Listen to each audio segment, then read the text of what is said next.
নমস্কার বন্ধুরা, আমি অপর্ণা। তোমরা দেখছো ব্লগার অপর্ণা এই চ্যানেলের পক্ষ থেকে তোমাদের জানাই অনেক অনেক অভিনন্দন আর আন্তরিকতা। তোমরা কেমন আছো? আশা করি তোমরা ভালোই আছো আর আমিও বেশ আছি, আর আশা রাখছি ব্লগটি ভালো লাগবে। তো বন্ধুরা, আজকে আমি সকালবেলাতে ভয়েস দিচ্ছি, কারণ কি বলতো, কালকে রাত্রে ভয়েসটা দিতে পারিনি। তো দেখো, এখন আমি রান্নাঘর থেকে ব্লগটা স্টার্ট করে দিলাম, কারণ রান্নাঘর থেকেই তো মহিলাদের জীবনযাপন শুরু হয়। যতই আমরা চেষ্টা করি না কেন, রান্নাঘর থেকে আমাদের যতদিন পর্যন্ত মৃত্যু নেই ততদিন পর্যন্ত নিস্তার নেই, ঠিক সেরকমই একটা ব্যাপার। বন্ধুরা, আজকে রাস্তায় হাঁটতে হাঁটতে না একটু ভয়েসটা দিচ্ছি, তো সেই জন্য একটু গলাটা কাঁপবে, তো একটু অ্যাডজাস্টমেন্ট করে নেবো। তো আজকে এই যে সোয়াবিনের তরকারি হবে, আর কিছু কিছু সবজি কেটে নিয়েছি, সেগুলো তোমাদের তো ফার্স্টে দেখিয়ে দিয়েছি। আর সোয়াবিনটা এখন একটু সেদ্ধ করে নিলাম, কারণ কি বলতো, ভেজানোর টাইম পাইনি, তো তাই আর কি। আর এদিকে কচু আলু দিয়ে করবো সোয়াবিনের তরকারি, তো সেটাই এখন রেসিপি করে নিচ্ছি।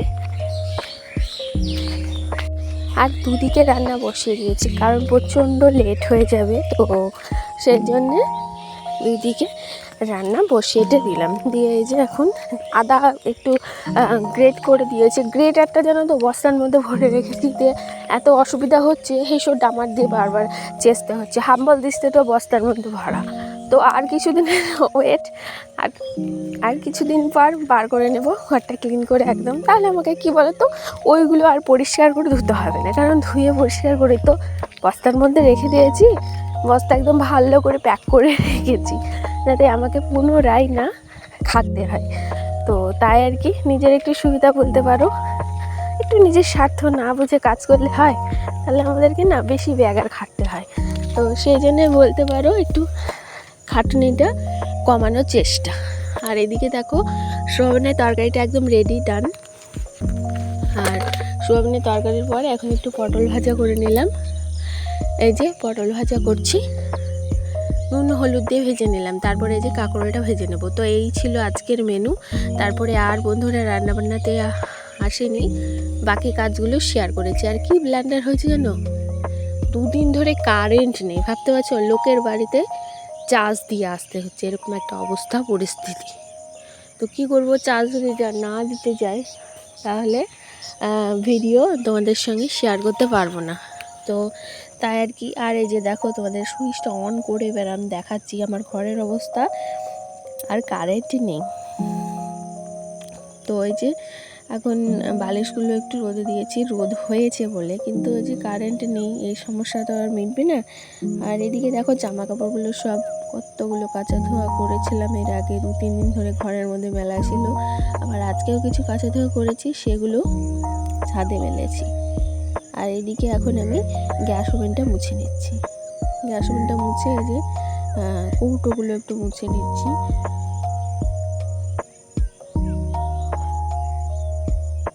আর যে লবণের কৌটোটাও একটু মুছে রেখে দিলাম। আর তারপরে এখন তেলের ড্রামগুলো ঠিক জায়গা মতো রেখে দিচ্ছি। আর তারপরে এই যে এখন এগুলো একটু মুছে নিলাম, কারণ এইগুলো তলাতে তো নোংরা পড়ে, তো এইগুলো সরিয়ে এইভাবেই আমাকে মুছতে হয়। তো ভালোই হয়েছে, একটু ট্রে টাইপের রাখা হয়েছে, তার জন্যে একটু সরিয়ে নড়িয়ে মোছা যায়। আর তারপরে দেখো, গ্যাস ওভেনটা একটুখানি তুলে তলাটা মুছে নিলাম। তলাটা মুছে একদম ভালো করে ক্লিন করে একটু সার্ফ দিয়ে মুছে নিয়েছি। আর তারপরে এই যে এই জায়গাটা এসেছি, এখানে যেন তো কোথা থেকে টিকটিকি এসে পটি করে দেয়, একদম বিরক্ত লাগে প্রতিদিন এরকম করে ঝাড়তে। তারপরে যে রান্না করি, দেওয়ালটা হলুদ হয়ে যায়, তো সেই জন্য একটু মুছে নিলাম। আর এই যে দেখো ঘরের অবস্থা, এবার দেখে নিশ্চয়ই বুঝতে পারছো কারেন্ট নেই, একদম অন্ধকার। আর অন্ধকার করা ভিডিওই কিছু শেয়ার করলাম, তা নাহলে তো ভিডিও করাই যাবে না। তো দেখো, এখন খাটের তলাটা ভালো করে মুছে নিয়েছি, কারণ খুব পিঁপড়ের অত্যাচারে বন্ধুরা 2 দিন অন্তর বিছানা নিয়ে এরকম দৌড়ে বেড়াতে হয়, এতটাই পিঁপড়ে। আর এই যে পিঁপড়ের জন্যেই ভালো করে ঘরগুলো একদম কেরোসিন দিয়ে মুছতে হচ্ছে, যাতে পিঁপড়েটা না আসে। তবুও কি পিঁপড়ে যাচ্ছে না। পিঁপড়ে ধর্ম পিঁপড়ে করছে, আর আমার ধর্ম আমি করছি। তো দেখো, তারপরে রান্নাঘরটা মুছতে চলে এলাম, বেডরুমটা ক্লিন করে।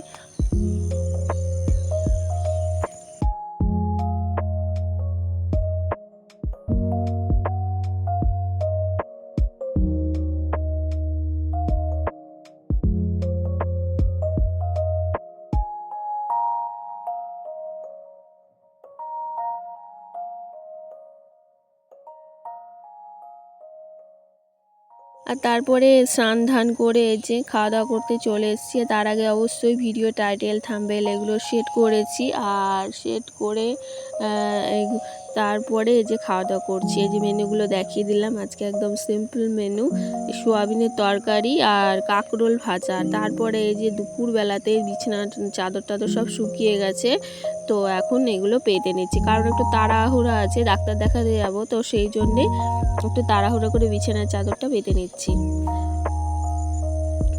আর এই যে অন্ধকারের জন্যে এইভাবে ভিডিওটা শ্যুট করা হয়েছে। তো দেখো, জানালা দিয়ে যেটুকু আলো আসে সেটুকু আলো দিয়েই তোমাদের সঙ্গে শেয়ার করলাম, না হলে ভিডিওগুলো শেয়ার করাই যেত না। আর এই সবটা পেতে রাখছি, কারণ ছেলে মেয়ে উঠে একদম চাদরের অবস্থা একদম দারুণ করে দেয়, তো সেই জন্য চাদরটার ওপর যদি সবটা বেঁধে রাখি তাহলে চাদরটা সরে না।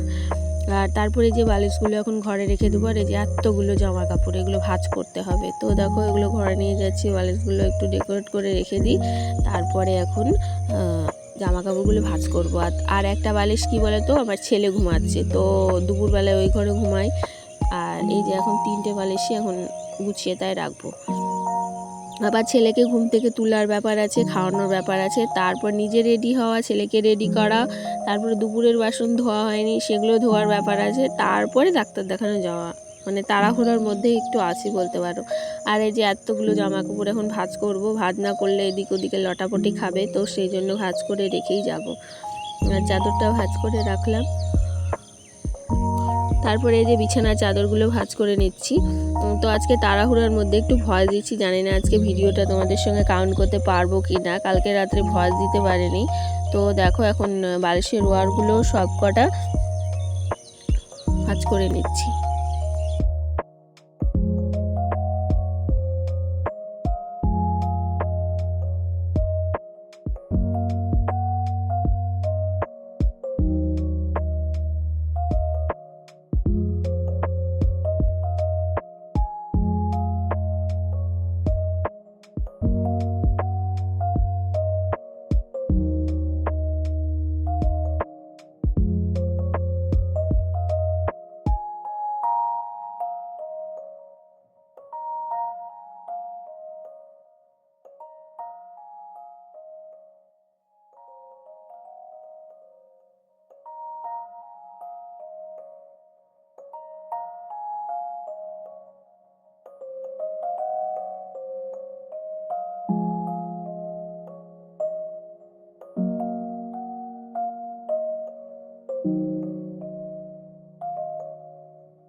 আর তারপরে বন্ধুরা দেখো, জামা কাপড়গুলো সব কটা ভাঁজ করার পরে এখন জায়গা মতো সব তুলে রাখলাম, আর আমারগুলো আল্লাতে, এগুলো ছেলে মেয়েরগুলো এই কাজ শোকেশে। তারপরে এই যে ট্রেন, মানে এই যে ট্রেন লাইনের পাশ দিয়ে আসছিলাম, তো ছেলে ট্রেন দেখবে বায়না করছিল, তো সেই জন্য ট্রেনের ভিডিওটা তোলা। তো ট্রেন দেখতে বড্ড ভালোবাসি, আর ট্রেন লাইনের পাশে যেহেতু আমার বাবার বাড়ি, তো আমার অত ইন্টারেস্টিং নেই। তো যাই হোক, দেখো এখন ট্রেনটা চলেও গেল। তারপরে যে যাচ্ছি এখন ডাক্তার দেখাতে। তো ডাক্তার দেখানোর একটুখানি ক্লিপ তোমাদের সঙ্গে শেয়ার করেছি, খুব একটা বেশি শেয়ার করতে পারিনি, অনেক পেশেন্ট বসেছিল, জাস্ট ওই জায়গাটা শেয়ার করে তারপরে আসার সময়তে আইসক্রিম খেয়ে একটু কসমেটিকের দোকানেও গেছিলাম, তো সেগুলো আর শেয়ার করতে পারিনি, কারণ হালখাতা ছিল সেখানে, তো কিছু কেনাকাটা তো করতেই হয়, তো সেই জন্য কিছু কেনাকাটা করে বন্ধুরা ভিডিওটা শেষ করে দিয়েছি। তাহলে চলো, আজকের মতো এইটুকুই, দেখা হচ্ছে আগামীকাল। ততক্ষণ সকলে খুব ভালো থেকো, সুস্থ থেকো, নমস্কার।